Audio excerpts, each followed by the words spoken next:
Jemaah salat subuh ini semoga senantiasa dirahmati oleh Allah Subhanahu wa taala. Alhamdulillah dengan izin Allah Subhanahu wa taala kembali di subuh hari ini kita bisa hadir sama-sama untuk melaksanakan salat subuh secara berjamaah. Mudah-mudahan Allah Subhanahu wa taala memberikan rahmat dan hidayah inayah pada kita semua di awal pagi hari ini. Amin ya rabbal alamin. Salam selawat semoga senantiasa tercurah pada Nabi kita Muhammad sallallahu alaihi wasallam.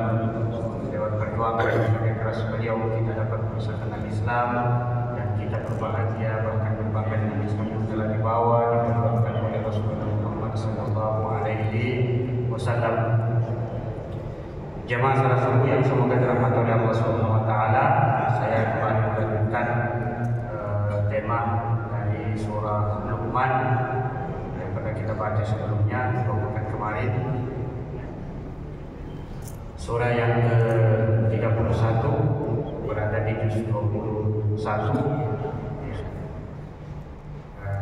termasuk surah-surah Makkiyah yang berbahagia yang mengajak manusia bagaimana beriman kepada Allah Subhanahu wa taala, beriman kepada hari kemudian, ya, menyembah hanya kepada Allah Subhanahu wa taala. Di subuh hari ini dengan berbahagia saya melanjutkan di ayat yang ke-20.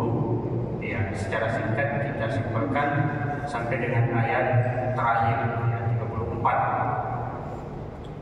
Kalau kemarin yang kita bahas adalah nasihat Luqman kepada putranya, bagaimana ya mentauhidkan Allah, tidak melakukan kemusyrikan, meluruskan akidahnya, meyakini bahwa Allah yang berhak disembah. Ya, poin pertama. Kemudian menasihati bagaimana dia melakukan ibadah kepada Allah Subhanahu wa taala, dan ibadah yang paling utama adalah ibadah salat. Ya.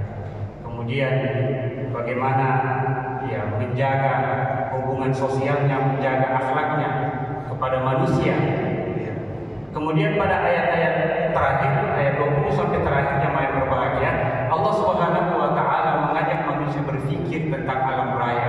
Bagaimana besarnya nikmat Allah yang Allah curahkan kepada makhluk bernama manusia. Manusia diajak untuk berpikir, melihat, ya, memandang, ya, memikirkan alam raya yang begitu besar, ya, langitnya, buminya, lautannya, supaya manusia mengambil satu kesimpulan bahwa ada azat, ada yang maha kuasa, ada yang maha hebat yang telah menciptakan semua ini, dan yang itulah yang berhak disembah satu-satunya, bukan makhluk yang disembah, bukan hal-hal ya bintang, bulan, matahari yang disembah. Apa kata Allah Subhanahu wa taala? Alam tara anna Allah sakhkhara lakum ma fis samawati wa ma fil ardh wa asbagha 'alaykum ni'amahu zahiratan wa batinah wa minan nasi man yujadilu fillahi bighairi ilmin wala hudan wala kitabin munir. Alam tara anna Allah sakhkhara lakum ma fis samawati wa ma fil ardh.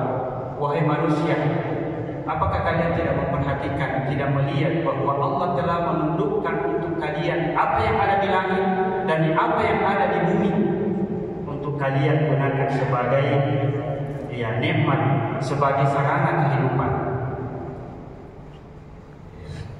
Ini ya manusia diajak berpikir, Pak, di zaman Rasulullah ya, sekian ribu tahun yang lalu, ya 1000 lebih tahun yang lalu, dia ajak manusia berpikir, wahai manusia, tidakkah kalian memperhatikan bahwa Allah telah menundukkan untuk kalian apa yang ada di langit? Ketika kita baca tafsiran ayat ini, ya, apa yang ada di langit, mataharinya, bulannya, bintang-bintangnya, semua Allah tundukkan untuk kepentingan kehidupan manusia, kehidupan makhluk yang bernama manusia. Allah sudah mengatur alam raya ini, bagaimana matahari berputar, bagaimana bumi bergerak, bagaimana bintang-bintang semuanya bergerak tanpa ada tabrakan. Allah sudah menetapkan jalurnya, lajurnya, ya, kadarnya, ketentuannya, sekian per detik, semuanya bergerak tanpa ada kesalahan sedikit pun. Ya, tidak ada tabrakan antara satu dengan yang lain. Dengan pergerakan-pergerakan itu terjadilah siang malam. ada yang namanya pagi, ada yang namanya siang, ada yang namanya malam, dan seterusnya. Lalu kemudian Allah jadikan malam sebagai istirahat, siang sebagai waktu untuk bergerak, aktivitas, mencari rezeki Allah Subhanahu wa taala. Siapa yang mengatur itu? Allah Tabaraka wa taala. Untuk Allah telah tundukkan untuk kepentingan kehidupan manusia. Maka dalam ayat-ayat yang lain Allah Subhanahu wa taala mengingatkan kita, coba wahai manusia perhatikan, sekiranya Allah jadikan alam raya ini siang terus sampai hari kemudian, adakah zat yang mau mendatangkan malam supaya kalian beristirahat? Ternyata itu malam, Pak, nikmat yang sangat luar biasa sekali. Manusia tidak bisa beraktivitas terus menerus. Jangankan setengah hari, 4 jam, 3 jam tanpa istirahat, dia akan capek, dia akan kelelahan. Maka Allah siapkan siang ini untuk bergerak, beraktivitas, kemudian Allah jadikan malam supaya kalian beristirahat. Itu pun semuanya, tidak semuanya untuk istirahat, masih ada waktu-waktu ibadah. Nah, kata Allah, pikirkan sekiranya Allah jadikan alam raya ini siang terang menerus sampai hari kemudian, ada zat yang maha kuasa yang mampu mendatangkan malam supaya kalian istirahat, kecuali Allah Subhanahu wa taala. Bagaimana panasnya Pak kalau siang terus? Sebaliknya kata Allah, kalau Allah jadikan alam raya ini malam saja gelap terus menerus sampai hari kemudian, qul ara'aytum in ja'ala Allahu 'alaikumul laila sarmadan ila yaumil qiyamah man ilahun ghairullah yatikum bidiya. Adakah zat selain Allah yang mampu mendatangkan siang terang, ya, supaya kalian terbang? Berapa ide yang kita mau pakai Pak kalau gelap, kita mau terangi semuanya, ya, nyalakan lampu terus menerus sampai hari kemudian? Tidak bisa. Habis selesai, maka Allah pergilirkan ini lewat ketentuan Allah Subhanahu wa taala. Bahkan sebenarnya kalau tidak ada malam, tidak ada kehidupan. Kalau tidak ada siang, tidak ada kehidupan. Maka inilah makna ayat alam tara annallaha sakhkhara lakum ma fis samawati. Allah telah tundukkan untuk kalian semua apa yang ada di langit. Sekarang Pak, heboh-heboh lagi, manusia sudah membuat perumahan di bulan. Ya, cari-cari alasan, cari-cari kemungkinan untuk hidup di bulan. Siapa tahu ada beberapa banyak rumahnya di kayu agar. Ada topi di kayu agar bagian depan, ada topi di Andalas, ada topi di Borneo sana.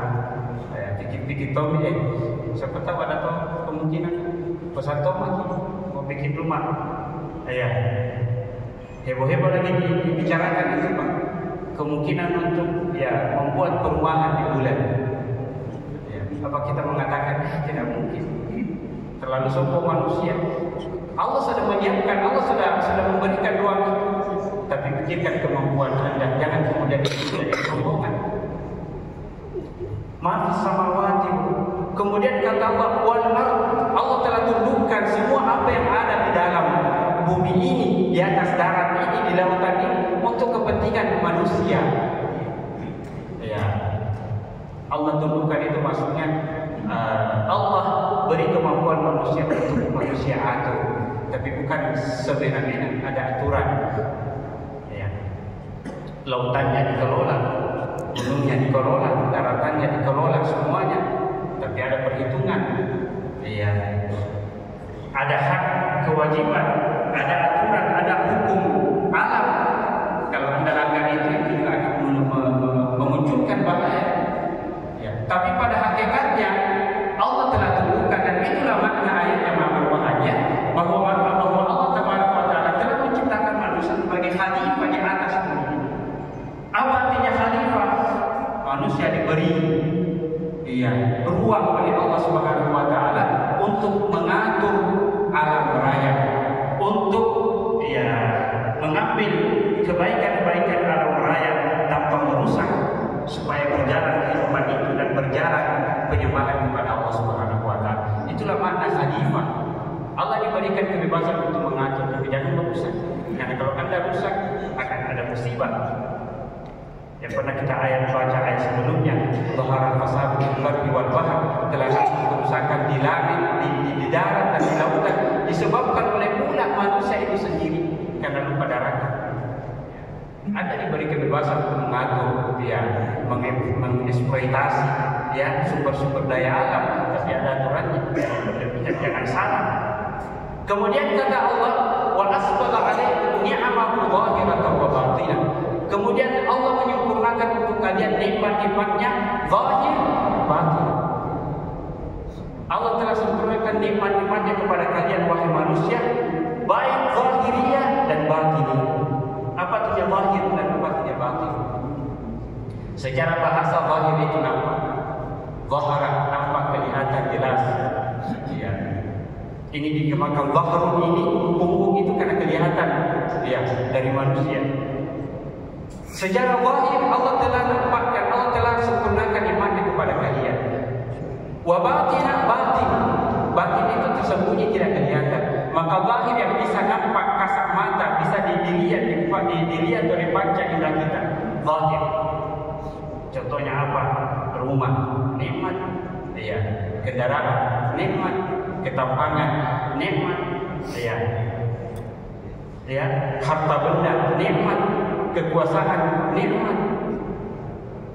Semua yang dianggap manusia nikmat karunia yang bisa ditatap, dilihat, dirasakan oleh panca indera kita, itulah yang disebut dengan zahir, kasat mata. Dan manusia tidak bisa, jangan lagi jelaskan nih Pak kalau nikmat-nikmat itu belum dibahas, bermimpi saja tadi yang semuanya itu nikmat. Kata Allah, Allah telah sempurnakan untuk kalian imannya, baik secara zahir. Ya, semua yang nampak dilihat oleh mata kita, dirasa oleh panca indera kita, itulah zahir. Tapi kata Allah, wa batinah. Dan Allah juga telah menyempurnakan nikmatnya kepada kalian yang baik yang zahir ataupun yang batin, yang tidak nampak dilihat oleh panca indera kita. Ya. Apa yang tidak dilihat oleh panca indera kita? Perasaan tenang, bahagia, rasa nyaman, puas ketika datang melaksanakan salat subuh secara berjamaah. Itu adalah nikmat yang sangat luar biasa sekali. Ya, keimanan itu tidak dilihat Pak, tapi dirasa dalam jiwa kita. Ya, maka sebagian ulama mengatakan, siapa yang merasa nikmat, nyaman, enak, puas ketika dia melakukan satu bentuk ibadah, dan merasa nyaman, nikmat, puas ketika dia mampu meninggalkan satu maksiat, maka sesungguhnya dia telah mendapatkan nikmat baik zahir ataupun batin.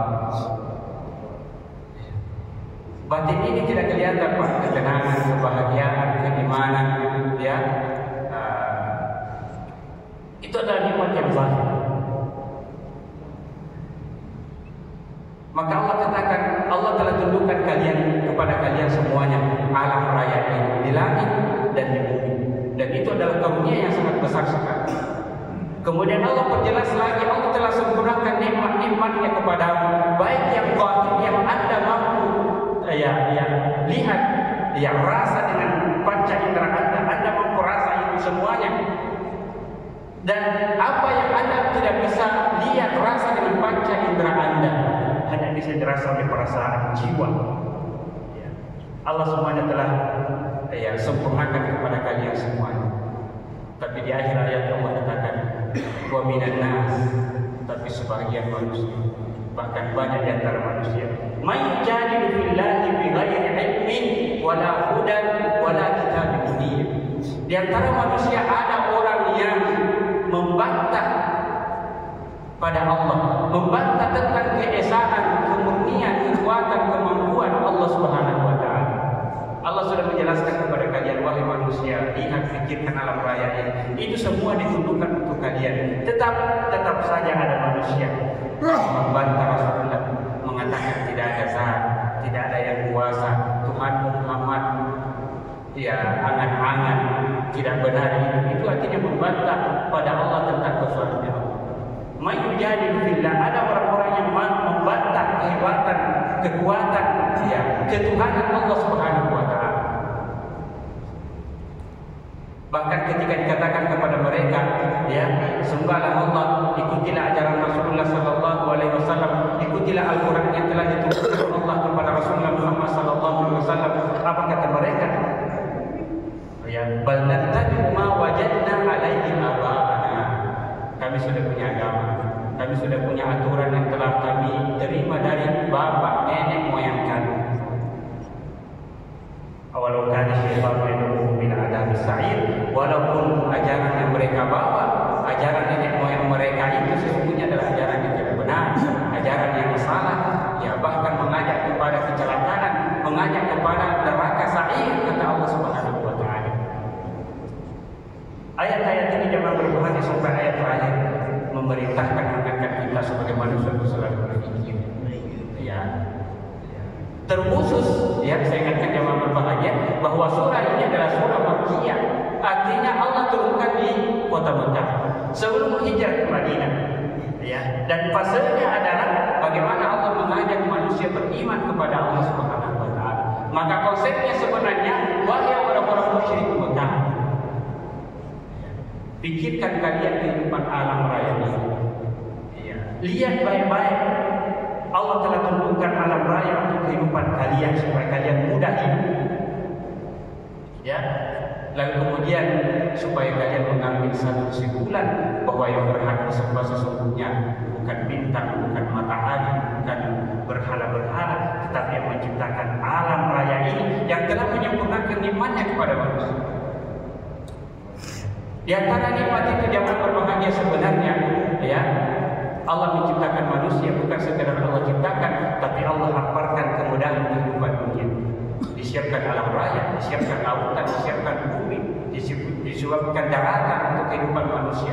Bukan saja untuk kepentingan jasmaninya manusia Allah telah berikan, tapi juga kehidupan rohanianya. Allah turunkan utus para nabi dan rasul. Itu salah satu makna Allah telah menyempurnakan nikmatnya, menyempurnakan nikmatnya zahir dan batin. Ya. Untuk jasmaninya manusia, kehidupan manusia hidup di alam raya ini, Allah turunkan alam raya. Semua apa yang ada di dalam, di langit, di bumi, di darat dan seterusnya. Dan untuk kehidupan jasmaninya, agamanya, akidahnya, Allah kemudian mengutus para nabi dan rasul. Bahkan menurunkan kitab-kitab Al-Quran dan kitab-kitab yang lain.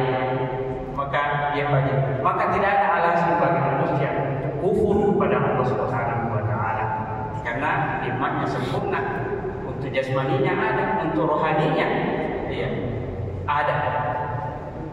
Maka kata Allah sangat salah, sangat tidak bijak, sangat tidak berakal kalau ada manusia yang masih menyembah patung, menyembah matahari selain kepada Allah Subhanahu wa taala.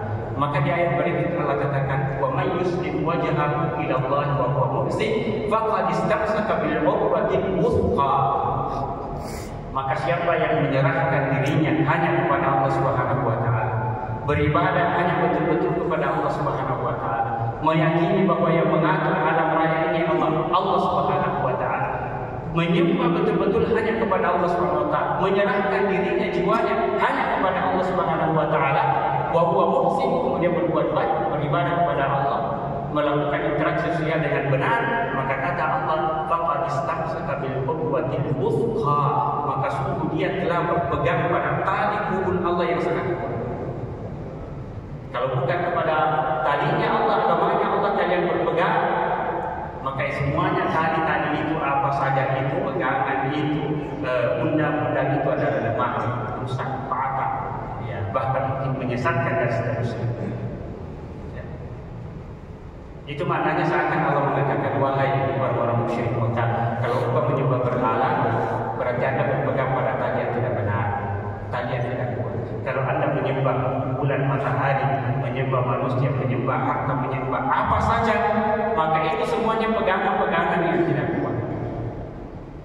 Maka diingatkan juga oleh Allah SWT pada ayat yang lain, ya, bahwa siapa yang menyembah kepada selain kepada Allah, maka dia seperti kamathalil ankabuti takhadat baita, yang pernah kita baca. Siapa yang menyembah selain kepada Allah Subhanahu wa taala, mengambil aturan undang-undang selain kepada Allah Subhanahu wa taala, berpegang kepada agama, aturan apa saja selain kepada aturan dan agama Allah, maka sepertinya kata Allah dia seperti laba-laba yang membuat sarang. Dia anggap sarangnya kuat, hebat, padahal kata Allah, ya, wa inna awhanal buyut labaitul ankabut. Selemah-lemahnya pegangan sarang tempat berlindung adalah rumahnya sarangnya laba-laba. Ya. Bagi laba-laba itu kuat, tapi Allah ini mengatakan kalau Anda berpegang berlindung mengambil wali, ya Tuhan selain Allah, seakan-akan Anda menjadikan sarang laba-laba sebagai tempat berpegang berlindung.